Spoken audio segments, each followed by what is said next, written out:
हवा काका कौन रे आवत हूँ। गणेश जी के उकारी बार आयन काका जानत तो हज पारम गणेश बिठार सन बने तो है गुडू कतका उकारत 251 रुपए तो उकारा थन काका।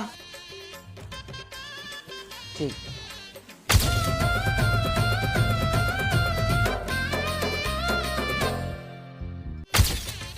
हवा का मंडल हाँ हवन लिया ना कहीं पर नहीं गणेश के चंदा बार आयन क्या पैसा उकारा था 501 रुपए तो उकारा थन मंडल। एक आजीले जी गणेश के चंदा उकारा था तो हूँ अगा जानत तो हज महंगाई के जमाना है तेला। हाँ गा माना था महंगाई है फिर अब तक महंगाई नहीं है कि 500 चंदा उकारा था। हमारे जमाना में 5 रुपए उकारा था 5 इधर ही बने ढंग से मढ़ावा थन ना मंडल तसो कन ज्यादा उकारा थन। इधर ही सजावट घलो बने जोरदार रही ना और वहाँ सो गणेश बने 4 हाथ के लावा थन ना 4 हाथ के लिख ले 501 रुपया।